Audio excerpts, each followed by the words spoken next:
Nos encontramos en la Universidad Nacional de General Sarmiento, donde se está desarrollando el Consejo de Decanos y Decanas de Ciencias Sociales, el CODESOC, un encuentro que se realiza 2 veces al año, el plenario. Tiene una parte pública, otra parte privada, pero que es un lugar bien interesante para venir con Claxo TV para poder hablar un poco qué es lo que está sucediendo en el marco de la crisis universitaria, o en todo caso, de ataques concretos del gobierno nacional hacia el sistema universitario público de Argentina. Tenemos el lujo de estar aquí con uno de los responsables de casa del lugar donde nos encontramos, Germán Pinazo, que es vicerrector de la Universidad Nacional de General Sarmiento. Germán, bienvenido a Claxo TV y gracias por estar acá. Gracias a ustedes, bienvenidos a la universidad. Bueno, muchas gracias, la verdad que un placer y muy cómodos. Primero, ¿cuál es la importancia del desarrollo del CODESOC aquí en estas instalaciones? Bueno, me parece que es un momento muy particular, vos lo dijiste, para la vida universitaria en general y para las ciencias sociales en particular. Que hoy haya tantos decanos y decanas de ciencias sociales acá discutiendo cuestiones como ocurrió hoy a la mañana sobre presupuesto universitario, que vayan a discutir ahora sobre la importancia de ciencias sociales, me parece que es eso, muy importante, tanto por el ajuste presupuestario que está atravesando toda la educación superior y la necesidad de problematizar eso y de poner en cuestión algunas de las formas que tiene el gobierno nacional de legitimar ese ajuste, que realmente no resisten un análisis con un mínimo de rigurosidad, y después la importancia de discutir específicamente sobre las ciencias sociales, de discutir que hay determinado tipo de conocimientos que no son rentables en términos mercantiles, pero que son útiles. Es llamativo que uno tenga que estar diciendo algo tan obvio como esto, pero realmente nos encontramos en un momento muy particular donde se hace necesario repetir cosas que son obvias. No sé si lo vamos a discutir después, si discutimos ahora, sí. Pero realmente una de las cosas que a mí me resulta más llamativa es el desconocimiento con el que se habla de la ciencia, la tecnología y del conocimiento universitario en general. En ese sentido, digo, los ataques hacia el sistema universitario desde el comienzo del gobierno de Javier Milei, pero son previos, ¿no? Pero hay como un ensañamiento particular hacia las ciencias sociales, ¿no? Sí, bueno, a mí me parece que es un ensañamiento que en parte es lógico, digamos, ¿no? Porque justamente el gobierno de Milei se caracteriza por hacer afirmaciones que no resisten un chequeo elemental con la evidencia histórica, con la evidencia empírica contemporánea, y que no resisten un análisis en términos de su propia consistencia lógica. Y entonces, en ese sentido, la universidad es un espacio de desarrollo de pensamiento crítico. El pensamiento científico es un tipo de construcción de argumentos que se basan justamente en la validación empírica, en la validación lógico-racional y en la evaluación de pares de ese tipo de conocimiento, y por lo tanto entiendo que sea, para un gobierno que se caracteriza por una falta de todo eso, de un discurso que es amenazante, ¿no? Cuando a mí me tocó ayer participar de la Comisión de Ciencia e Innovación en la Cámara de Diputados, y una de las cosas que para mí es más llamativa es cuando el presidente dice, por ejemplo, que los científicos tienen que ganarse el pan como la gente de bien vendiendo algo en el sector privado, el desconocimiento que eso pone en evidencia sobre cómo se produce ciencia y tecnología en el mundo, digamos, ¿no? El desconocimiento sobre las propias publicaciones de organismos como el Fondo Monetario Internacional, los datos de la OCDE, digamos, ¿no? Si uno ve la ciencia básica en el mundo,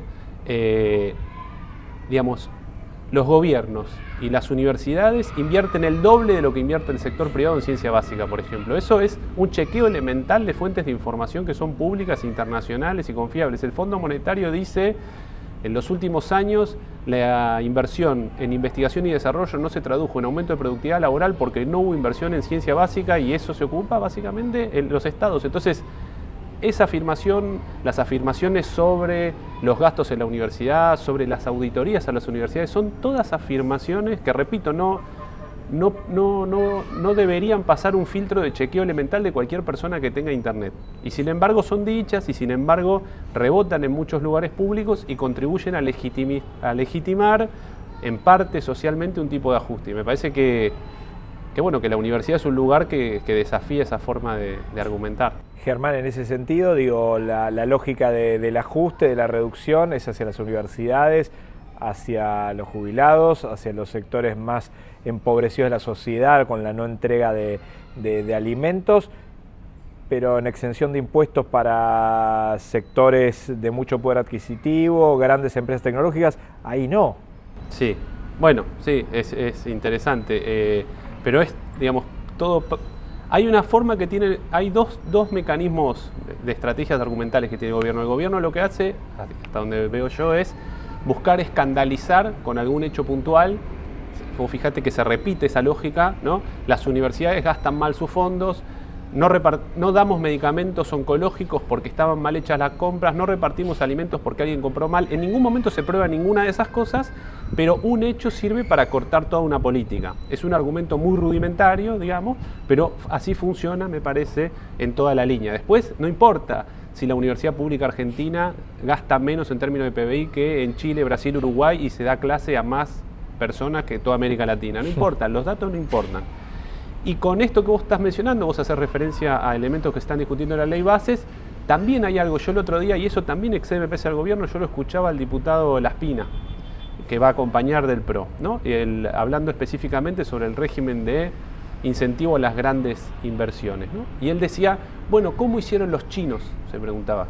Y yo realmente me quedé muy sorprendido, porque efectivamente una de las características que tiene este RIGI es que no le exige nada a esas empresas en relación a este país, digamos, en el sentido de las empresas van a pagar menos impuestos a las ganancias, pero no van a tener necesidad de desarrollar ningún tipo de encadenamiento de valor local y de hecho a los 3 años van a poder no liquidar en la aduana local, en el mercado cambiario local, ni siquiera los dólares de las exportaciones, van a poder pactar el cobro exterior. ¿Qué hicieron los chinos?, pregunta Laspina. Todo lo contrario, los chinos, digamos, dieron incentivos a las empresas extranjeras, pero las condiciones eran asociaciones con empresas locales, asociaciones con empresas estatales, compartir el conocimiento, compartir las patentes, y en todos los lugares donde se fueron a instalar, desarrollaron universidades y centros tecnológicos. China tenía en el 89 2 millones de egresados universitarios, hoy tiene casi el doble de doctores en ciencia, tecnología e ingeniería en relación a Estados Unidos. ¿Qué hizo China? Todo lo contrario, invirtió ciencia, educación. Entonces yo digo, ¿cómo puede alguien que representa, que tiene un lugar de representar al pueblo en algo como el Congreso de la Nación, dar un ejemplo que no resiste el menor contraste con la historia, digamos, ¿no? Entonces hay una época muy particular, a mí se me escapa porque eso funciona así, pero que hay algo que está funcionando de ese modo, que es que alguien dice una afirmación y esa afirmación pasa. Y bueno... En ese sentido, digo, daría la sensación que es una batalla cultural que en parte hay un sector que la viene ganando, digo, porque han ganado las elecciones, hay una parte importante de la población que parece estar apoyando lógicas de ajuste en la actualidad. ¿Hay una parte de la población que votó en contra de sí misma? Sí, ahí ya se me escapa, no quiero caer en lo mismo que estoy criticando. A mí me faltan herramientas para entender qué es lo que está pasando en la democracia argentina, digamos. Yo no soy un especialista en eso, tengo ciertas intuiciones, yo creo que hay algo en el funcionamiento del Estado, sobre todo en los últimos 2 gobiernos, que no se logró traducir en experiencias satisfactorias para una gran mayoría de la población, que hay un descontento muy grande que se viene acumulando, sobre todo en los últimos años, pero otros elementos llevan más años acumulándose, y que ese descontento se tradujo, hay como una ruptura, siento yo, de algunos consensos que se supieron construir en la democracia en los últimos 40 años, y en esa ruptura, en las grietas de esa ruptura, aparecen personajes como estos, digamos, que, bueno, tienen como estrategia básicamente decir cualquier cosa y buscar escandalizar, y eso es efectivo en ese contexto. Me faltan herramientas para hacer un análisis con mayor precisión sobre eso, y eso se me escapa. Lo que sí, de eso no tengo dudas, digamos, porque es fácilmente contrastable, que hay una estrategia argumental hoy en día que es la de básicamente decir cualquier cosa. Desde decir que Argentina iba camino a 15.000% de inflación, claro, que es una cosa... O sea, la Argentina tuvo, cuando la peor inflación argentina, que es una de las peores del mundo, junto con la inflación de la República de Weimar, 3.400%, 3.700%, no recuerdo, de inflación anual. De ahí a 15.000, yo realmente no sé, no se puede dar eso como un dato cierto y decírselo al Congreso de la Nación, o en la apertura de sesiones, o en la toma de mando. Es realmente un hecho novedoso en la política argentina que se pueda realmente decir cualquier cosa, ¿no? Germán, ¿en qué situación concreta se encuentran las universidades públicas y en particular esta universidad, tu universidad, con respecto al presupuesto pero también en esta lógica de batalla cultural que está llevando el gobierno de Milei, y que posiblemente viene un poco más atrás, ¿no? Porque las lógicas de meritocracia son anteriores, y la lógica del capitalismo y neoliberalismo más brutal también son anteriores a Milei, ¿no? Bueno, mira, nosotros, el gobierno anunció el lunes que iba a darnos un aumento, particularmente en lo que es la cuota de gastos de funcionamiento. Las universidades funcionamos con básicamente salarios de convenio docente y no docente y gastos de funcionamiento que cubren todo lo que no son salarios, digamos, ¿no? Nosotros con esa cuota financiamos desde el mantenimiento del campus, escuchamos acá el jardín, los alimentos del jardín, los insumos de laboratorio, todo lo que no sea salarios. Del 270% decía en relación a la cuota de enero del 23 y lo vamos a cobrar a partir de junio. Eso alivia un poco la situación que nosotros teníamos, pero cuando lo cobremos, ese 270% ya va a ser menor a la inflación que hay acumulada de enero del 23 hasta ese momento. Y la emergencia presupuestaria que muchas universidades tenemos declarada no tenía que ver solo con gastos de funcionamiento. Los salarios de convenio docente y no docente han perdido, según mis cuentas, un 35% de poder adquisitivo en 5 o 6 meses, lo cual es también inédito en la historia de la democracia. Pensemos que en el gobierno de Cambiemos se perdieron 22, 25 puntos en 4 años. Entonces, la emergencia presupuestaria está lejos de superarse. Y después en partidas como es, por ejemplo, fortalecimiento de la ciencia y la técnica en las universidades, partidas de la ahora Secretaría de Educación, devaluada Secretaría de Educación, primero se prorrogó el presupuesto, eso quiere decir se replicaron los créditos presupuestarios del año anterior con mucha más inflación, con lo cual ya no iba a alcanzar, y ese presupuesto de prórroga se redujo en un 75%, quedó un 25% del presupuesto de prórroga y se ejecutó de ese 25% un 27% en 6 meses, con lo cual hay un recorte en toda la línea. La partida de infraestructura, de fortalecimiento de la infraestructura universitaria de la Secretaría de Educación, se ejecutó en un 0%. Entonces, yendo específicamente a esta universidad, nosotros teníamos un módulo de laboratorios que está por allá, 2.400 metros cuadrados, en el cual íbamos a colocar varios equipos que habíamos podido comprar, que iban a servir al sistema universitario en conjunto, equipos que son relativamente escasos por el tipo de tecnología que brindan, de análisis de materiales,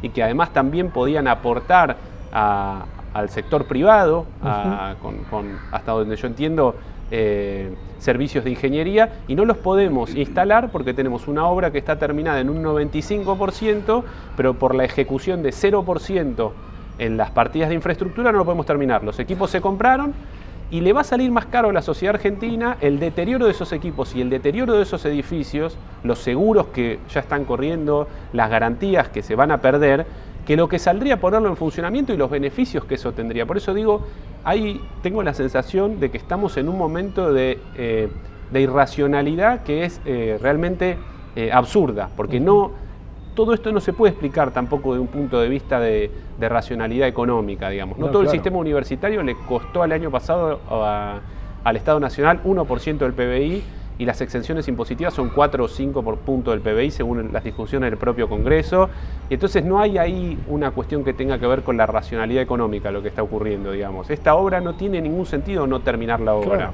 O sea, hay un esfuerzo de toda la sociedad argentina para que haya una obra de laboratorios que ya se hizo en un 95% y por el poco dinero que falta se va a perder todo lo que ya se hizo. Entonces me parece ahí que es eso, es un momento de mucho oscurantismo, ¿no? Germán, en ese sentido, ¿ves las trazas ya en estudiantes que tienen que venir acá, que tienen por ahí más dificultad para estudiar y antes podían hacerlo? Digo, ¿cómo impacta en ese otro sentido la crisis económica? Mira, hay una paradoja ahí, por lo menos en la experiencia que yo tengo en esta universidad en el conurbano, que es que en los momentos de crisis económica aumenta la matrícula. Nosotros tenemos este primer semestre 1.000 inscripciones más de las que teníamos el primer semestre del 2023. Mira. Eso no quiere decir que las condiciones de esa cursada obviamente no sean peores, son efectivamente peores, seguramente a esos estudiantes les cuesta mucho más, pero pasa que en momentos de dificultades económicas los y las estudiantes parecen aprovechar para tratar de, o quizás también digo, y no lo tengo medido, pero para venir a un lugar donde se viven experiencias distintas, digamos. Pese a todo, la universidad, hoy está ocurriendo el CODESOC, lo que estábamos hablando. Hoy a las 6 de la tarde va a haber una actividad donde van a haber referentes, una charla pública donde se van a discutir. Uno camina por la universidad, entra a un aula, está el jardín, están los juegos, está la biblioteca.